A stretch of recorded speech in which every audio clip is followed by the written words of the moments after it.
Excuse me for raising my voice. But I get excited when a white man becomes so concerned over Negroes defending themselves. All the white man has to do is stop brutalizing the Negro, and then he doesn't have to worry about the Negro doing whatever is necessary to defend himself. It's enough to get you excited. They take the Negro and disarm him of his intelligence by telling him to turn the other cheek. He should be peaceful, he should be law-abiding. But at any time anybody tries to make him the victim of brutality, he should retaliate with the maximum force at his disposal. No matter what the odds against him are, he should retaliate. And the only ones who are going to start telling him that the odds against him are too great are these Negro Uncle Toms. And anybody who teaches Negroes today to turn the other cheek is actually committing a crime.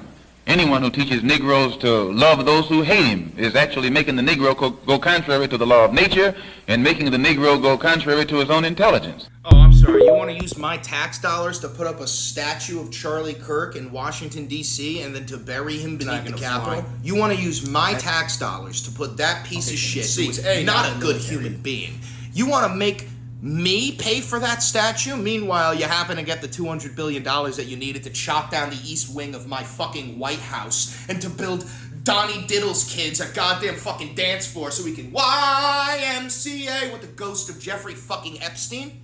And you expect me to give you money to put up a statue of that piece of shit? Start a GoFundMe like the rest of us do when we're in medical debt because pieces of shit like you couldn't give a fuck if we lived or died. They'll happily pay the fucking money so that they can have a nice bronze statue of their golden cow. So let me make sure I got this right.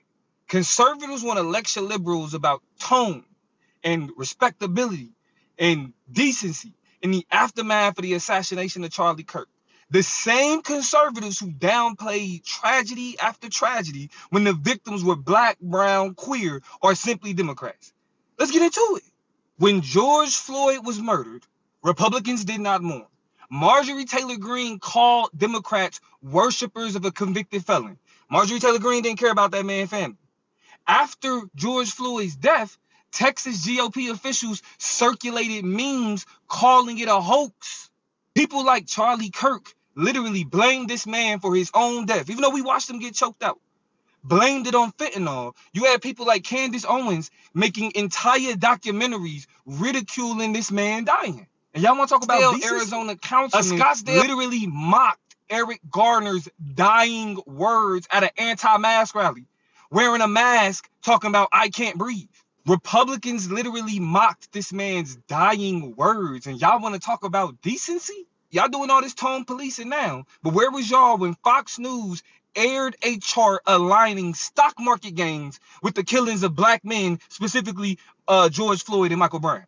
New Jersey corrections officers were filmed reenacting Floyd's murder as counter-protest theater. What are we talking about? A Republican state senator in South Dakota posted "All Lives Splatter," joking about running over protesters weeks after a white supremacist killed Heather Heyer with a car in Charlottesville. Imagine telling liberals to be respectful after Kirk when your own party treated black men's last breaths and an anti-racist protester's death as punchlines. We can keep going. When Paul Pelosi was nearly beaten to death in his home, Donald Trump Jr. joked about a Halloween costume of underwear and a hammer. Kerry Lake laughed on stage about Nancy Pelosi's home security. Conservatives treated an attempted assassination of the speaker's husband like late night comedy material. And y'all whining about how folks are responding to Charlie Kirk? When the FBI foiled a kidnapping plot against Democratic Governor Gretchen Whitmer, Trump had a whole rally talking about lock her up just days after. And then he mocked Whitmer for blaming him for radicalizing the people that were trying to kidnap her. Conservatives didn't call for unity. They doubled down. When Puerto Ricans died by the thousands after Hurricane Maria, Donald Trump was shooting paper towels and then claimed that the Puerto Rican death toll was made up by Democrats to make him look bad. We can keep it going. After 49 mostly LGBTQ people were slaughtered at Pulse nightclub, Texas Lieutenant Governor Dan Patrick tweeted, "A man reaps what he sows." Minnesota Democratic House Speaker Hortman and her husband was assassinated, and Senator John Hoffman and his wife were shot. Conservatives wasn't talking about no damn unity. Senator Mike Lee posted conspiracy bait about the suspect being a Marxist and slapped a wink and a nod tagline on it, tying it to Democratic leaders. We not taking no tone policing lectures from the same crowd that sneered at George Floyd's last breath, that laughed about Paul Pelosi's fractured skull, told Puerto Ricans their deaths didn't count, and could barely muster any empathy when Minnesota Democrats were being assassinated. If you didn't respect tragedy then, you don't get to demand it now. There wasn't entertainment, it was propaganda. 3 hours of watching white actors in blackface eating fried chicken on the floor of Congress. White women on screen. And the Ku Klux Klan riding in like the superheroes. That film wasn't just watched, it was worshipped. And it was called The Birth of a Nation. 1915, D.W. Griffith, the son of a Confederate officer, dropped the most expensive film ever made at the time. Ticket prices ran up to about $2, which would equate to about a week's worth of wages for some people back then. Crowds lined city blocks, orchestras played live. It wasn't just a movie, it was an event. Hollywood was built on this. But the story was just a fever dream of white supremacy. Black men played by white actors in burnt cork makeup. They were shown as drunk, corrupt buffoons in the legislature. Chicken bones flying, liquor spilling.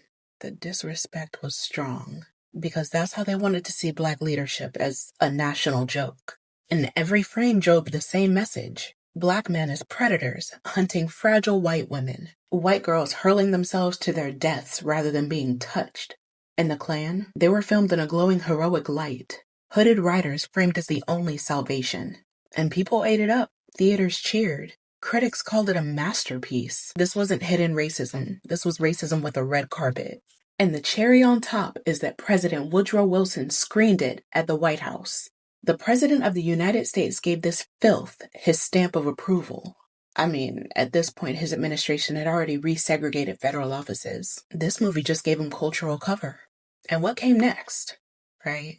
The Ku Klux Klan came roaring back from the grave. By the 1920s, they were millions strong. Burning crosses they copied straight from the movie. Lynch mobs emboldened. All because Hollywood had given white supremacy a myth, a soundtrack, a spectacle. So let's call it what it was. Because Birth of a Nation wasn't America's first blockbuster. It was America's first viral lie. A film that mocked black life, glorified racial terror, and got blessed by the president himself. Hollywood's foundation wasn't built on art or storytelling. It was built on white supremacy. Fried chicken in the State House, black men as beasts, and the Klan as saviors. And that history was written in blood. Why doesn't America love black women? There is a news story this week that made me ask that question. So the New York Times pointed out that if you look at the roughly 300,000 federal workers who have been laid off or forced to leave by the Trump administration since they took office, these cuts have disproportionately affected black women. So black women who make up roughly 7% of the U.S. population made up, before all these cuts happened, made up about 12% of the federal workforce. This is a really, really underreported on story. If you go on the internet, very few people are talking about this. But here's the thing, if you put this in a larger context of American history, I think it's pretty safe to say that, just historically speaking, black women have been some of the most despised, discriminated against, abused, and disliked humans just in the history of this country. And that really, really upsets me, because I really love black women. And I mean that. I'm not just saying that to score, white guy liberal points or whatever. I really do. I've been married to a black woman for 18 years. I'm raising a black girl who just turned 13. And when I look at my life, I just think my life has benefited so much from the presence of black women. Just right off the bat, my wife, my partner, is one of the wisest people I know. And when I look back on our marriage, I think one of the biggest mistakes I made was not recognizing her wisdom earlier. One of my most trusted, spiritual mentors is a black woman. Some of my best academic and professional mentors have been black women. As a student of history, I've learned so much from the history of black women in this country. From Phyllis Wheatley to Sojourner Truth to Angela Davis to Jasmine Crockett. When black women stand up and speak up, if you actually humble yourself and listen to them and hear what they have to say, the intelligence and wisdom and just powerful truth-telling that black women have just performed and fulfilled in this country just never ceases to amaze me. I just wanted to put that out there because black women are so often devalued, disliked, despised, ignored, and it just infuriates me. And when I read these news stories in which, basically if you do the math, we're talking about tens of thousands of black women who are being kicked out of their jobs because Donald Trump just has other priorities, right? It frustrates me that it doesn't anger and upset more people. Black women, I just wanted to say, I love you, I respect you, keep being fly, keep being beautiful, keep being brilliant and wise, and those of us who appreciate you will continue to appreciate you and support you.